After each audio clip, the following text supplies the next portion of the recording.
Hello दोस्तों, हमारे YouTube channel में आप सभी का स्वागत है। इस वीडियो में हम डिफेंस बजट 2024 को डिस्कस करने वाले हैं। जैसा कि आप सभी को पता है कि आज बजट आ चुकी है। अलग-अलग सेक्टर्स के लिए अलग-अलग प्रकार से एलोकेशन हमें देखने को मिली है बजट के अंदर। तो उसी में से एक है डिफेंस सेक्टर। डिफेंस सेक्टर के लिए किस प्रकार से एलोकेशन दी गई है बजट में, वो हम इस वीडियो में डिस्कस करने वाले हैं। पिछले साल के मुकाबले में इस साल डिफेंस सेक्टर की जो एलोकेशन है वो बढ़ी है या नहीं, वो हम डिस्कस करेंगे। फिर हम अच्छी तरह से समझेंगे कि आने वाले 1 साल में गवर्नमेंट का फोकस किस प्रकार से रहने वाला है डिफेंस सेक्टर के अंदर। चलो वीडियो को शुरू करते हैं और डिटेल्स में सभी चीज़ों को समझते हैं। तो देखो, डिफेंस बजट 2024 रक्षा क्षेत्र में और मजबूत होगा भारत। जानिए बजट में डिफेंस को क्या मिला। तो देखते हैं डिफेंस सेक्टर को क्या मिला है बजट में। बजट में सरकार ने रक्षा क्षेत्र के लिए 6.21 लाख करोड़ रुपए का प्रावधान किया है। तो देखो, डिफेंस सेक्टर के लिए बजट में 6.21 लाख करोड़ रुपए का एलोकेशन दिया है। चलो ठीक है। इससे देश की तीनों सेनाओं को मजबूती देने के साथ सैन्य कर्मियों व पूर्व सैनिकों को भी लाभ मिलेगा।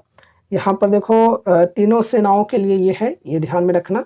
जल, थल और वायु तीनों सेनाओं के लिए यहाँ पर ये एलोकेशन दिया गया है। साथ ही साथ जो अभी सेना में हैं, उनको सैलरीज वगैरह देना, या फिर जो पूर्व सैनिक हैं जो रिटायर्ड हो चुके हैं उनको पेंशन्स वगैरह देना, सभी कुछ चीज़ें यही अमाउंट में इंक्लूड हैं। ठीक है, आगे हम और भी डिटेल्स में सभी चीज़ों को बारीकी से एकदम समझेंगे। पिछले साल के मुकाबले देखें तो यह तकरीबन 3.4% अधिक है। पिछले साल के मुकाबले में लगभग 3.5% कह सकते हैं कि अधिक है। चलो ठीक है। पिछले वित्तीय वर्ष में सेना के लिए 5.93 लाख करोड़ का प्रावधान किया गया था। तो पिछली बार यहाँ पर जो डिफेंस सेक्टर को एलोकेशन दी गई थी, वो दी गई थी 5.93 लाख करोड़ रुपये। तो उसके मुकाबले में इस बार 3.4% अधिक है तकरीबन। ठीक है, चलो आगे बढ़ते हैं। बजट में रक्षा क्षेत्र को और मजबूत किया गया है। इसमें डिफेंस के लिए 6.2 लाख करोड़ रुपए का प्रावधान किया गया है, जो पिछले साल के मुकाबले तकरीबन 3.4% ज़्यादा है। पिछले साल सरकार ने रक्षा क्षेत्र के लिए 5.93 लाख करोड़ का प्रावधान किया था। कुल बजट के हिसाब से देखें तो सरकार ने सबसे ज़्यादा रक्षा क्षेत्र के लिए रखा है। ठीक है, सबसे ज़्यादा हिस्सा रक्षा क्षेत्र को दिया है इस बजट में सरकार ने, जो तकरीबन 12.9% है। चलो अच्छी बात है। जितना भी सेक्टर्स को यहाँ पर बजट में इंक्लूड किया गया है, उसमें से सबसे ज़्यादा हिस्सा जो मिला है वो डिफेंस सेक्टर को ही मिला है। और यहाँ पर परसेंटेज वाइज देखें तो कुल बजट जो थी अमाउंट, उसमें से 12.9% जो है वो सिर्फ डिफेंस सेक्टर को मिला है। तकरीबन 13% हम मानकर चल सकते हैं। ठीक है, तो इतना मिला है डिफेंस सेक्टर को। अच्छी बात है। वित्त मंत्री निर्मला सीतारमण ने मंगलवार को मोदी सरकार के तीसरे कार्यकाल का पहला बजट प्रस्तुत किया।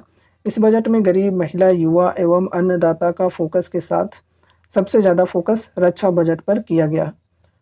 ठीक है, यूनियन बजट की वेबसाइट के मुताबिक सरकार ने डिफेंस के लिए 6,21,940 करोड़ रुपये रखे हैं। इस बजट से डिफेंस सेक्टर को मजबूत करने के साथ साथ आत्मनिर्भर बनाने का प्रयास किया जाएगा। जैसा कि हम काफ़ी सारे वीडियोज में डिस्कस किया करते हैं रेगुलरली कि गवर्नमेंट की फोकस है डिफेंस सेक्टर को मजबूत करने के लिए, मतलब इम्पोर्ट को ज़्यादा से ज़्यादा कम करने की कोशिशें की जा रही है, आत्मनिर्भर बनाने की कोशिश की जा रही है, और यहाँ पर एक्सपोर्ट करने की काफ़ी ज़्यादा कोशिशें की जा रही हैं डिफेंस सेक्टर के अंदर। तो यहाँ पर हम देख पा रहे हैं कि डिफेंस सेक्टर के अंदर एलोकेशन काफ़ी ज़्यादा देखने को मिल रहा है। अब यहाँ पर हम आगे बढ़ते हैं और डिटेल्स में समझते हैं और भी चीज़ों को। रक्षा बजट के 4 पार्ट, जानिए कहाँ कितना प्रावधान। ठीक है, तो 4 पार्ट्स में यहाँ पर बांटे गए हैं रक्षा बजट को, डिफेंस बजट को। ठीक है, चारों पार्ट्स में अलग अलग प्रकार से एलोकेशन दिए गए हैं। रक्षा बजट को 4 भागों में बांटा गया है। इसमें पहला पार्ट है सिविल का, दूसरा हिस्सा है रेवेन्यू, तीसरा कैपिटल एक्सपेंडिचर और चौथा पेंशन। तो देखो, जो डिफेंस बजट है इसको 4 पार्ट में बांटे गए हैं। जो 6.2 लाख करोड़ रुपये की बजट है, ये पूरे अमाउंट को 4 हिस्सों में बांटे जाएंगे। ठीक है। पहला यहाँ पर सिविल की बात करें तो देखो, इसमें सिविल से बॉर्डर रोड ऑर्गेनाइजेशन, ट्रिब्यूनल समेत सड़क व अन्य डेवलपमेंट के काम होते हैं। इसके लिए 25,963 करोड़ रुपये रखे गए हैं। तो देखो यहाँ पर जो रोड्स वगैरह बनाने का जो काम होता है, वो सब चीज़ें यहाँ पर सिविल में आती है। तो उसके लिए यहाँ पर 25,963 करोड़ रुपये रखे गए हैं। फिर यहाँ पर रेवेन्यू की बात करते हैं, जो यहाँ पर दूसरा हिस्सा है। रेवेन्यू बजट से रक्षा क्षेत्र में सैलरी बांटी जाती है। इसके लिए 2,82,772 करोड़ रुपये रखे गए हैं। तो रेवेन्यू के अंदर सैलरी बांटे जाते हैं और उसके लिए 2,82,772 करोड़ रुपये रखे गए हैं। इसके अलावा कैपिटल एक्सपेंडिचर से हथियार व अन्य जरूरी उपकरण खरीदे जाते हैं, जिसके लिए बजट में 1,72,000 करोड़ रुपये रखे गए हैं। तो देखो यहाँ पर अब हम कैपिटल एक्सपेंडिचर की बात करें तो यहाँ पर बताई जा रही है कि कैपिटल एक्सपेंडिचर से हथियार और अन्य जरूरी जो उपकरण होते हैं वो खरीदे जाते हैं। एंड यहाँ पर यही मेन है जो हिस्सा है ये वाला कैपिटल एक्सपेंडिचर। इसी में हम लोग देख पाते हैं कि अलग अलग जो डिफेंस कंपनीज होते हैं उनको ऑर्डर्स मिलते हैं, ठीक है। तो इस हिस्से में यहाँ पर कितने अमाउंट देखने को मिल रहे हैं, 1,72,000 करोड़ रुपये। अब चलो आगे बढ़ते हैं। तीसरा और सबसे जरूरी हिस्सा होता है, तीसरा नहीं चौथा हिस्सा है यहाँ पर ये पेंशन। इसके लिए बजट में 1,41,205 करोड़ रुपये का प्रावधान किया गया है। तो जो चौथा हिस्सा है पेंशन, ये काफ़ी ज़रूरी हिस्सा होता है और पेंशन के लिए यहाँ पर देखो बजट में 1,41,205 करोड़ रुपये रखे गए हैं, ठीक है। तो इस प्रकार से 4 पार्ट में बांटे गए हैं डिफेंस बजट को। आगे बढ़ते हैं, कैसे मजबूत होंगी हमारी सेनाएं, ये समझते हैं। किसी भी देश की सेना की सबसे बड़ी ताकत उसके हथियार, फाइटर प्लेन और गोला बारूद होते हैं। रक्षा बजट में हथियार और उपकरण खरीदने के लिए सरकार ने 1,72,000 करोड़ रुपए का प्रावधान किया है।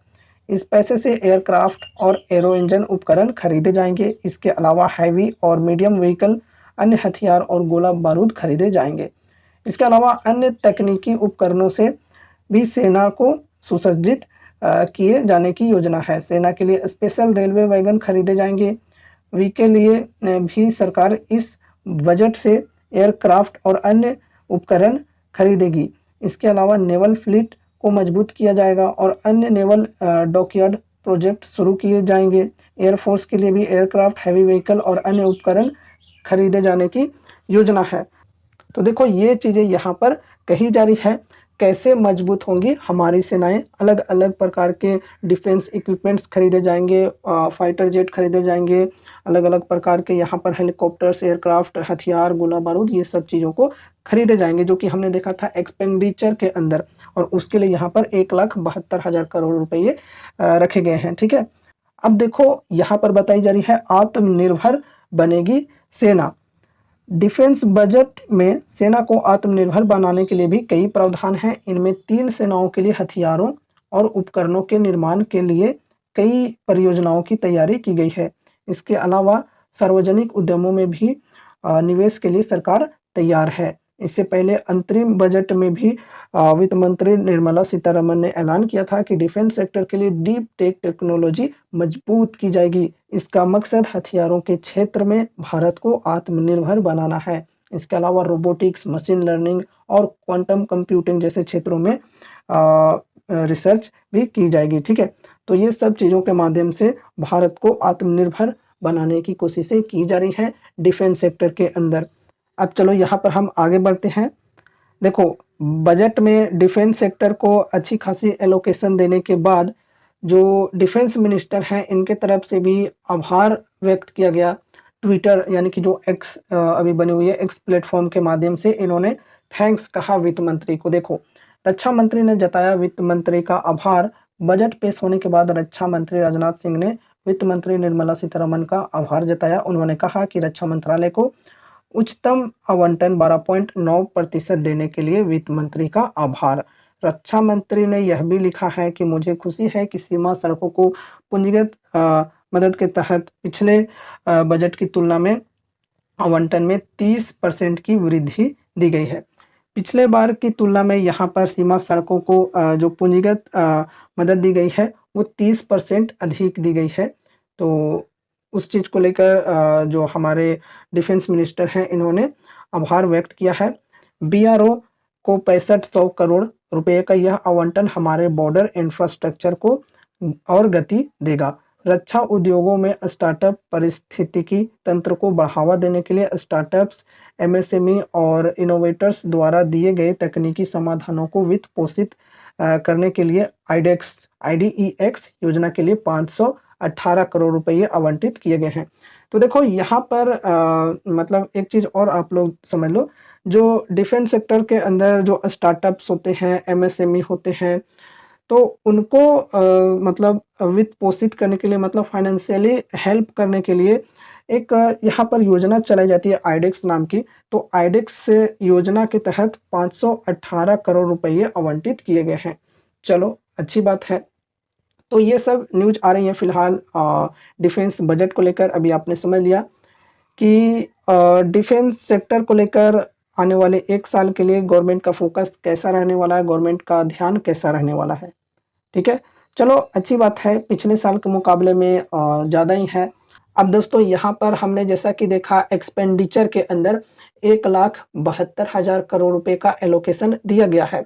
तो वो जो अमाउंट है उनके माध्यम से अलग-अलग कंपनियों को ऑर्डर्स दिए जाएँगे, अलग-अलग डिफेंस इक्विपमेंट्स वगैरह बनाने के लिए। तो आने वाले कुछ टाइम के बाद हम देख पाएँगे हमारे जो डिफेंस कंपनीज़ हैं, जो डिफेंस स्टॉक्स हैं, उनको अच्छी खासी ऑर्डर्स मिलते हुए।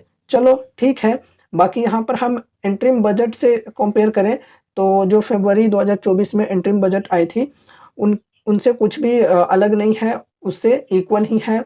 इंटरिम बजट में भी यहाँ पर हमें 6.2 लाख करोड़ रुपए का एलोकेशन देखने को मिला था, तो वही सेम टू सेम है, इसमें कुछ भी चेंजेस नहीं हुए हैं। बाकी यहाँ पर हम ईयरली वाइज देखें तो ईयरली वाइज जो डिफेंस सेक्टर की एलोकेशन है ये 3.4% के अप्रॉक्स बढ़ी है। चलो ठीक है। सो ये रही हमारी आज की वीडियो। उम्मीद है कि इस वीडियो के माध्यम से आपको कुछ यूजफुल इन्फॉर्मेशंस मिले होंगे। तो वीडियो को लाइक करके चैनल को सब्सक्राइब कर लेना और मिलते हैं अगले नए वीडियोज़ के साथ। तब तक के लिए बाय बाय।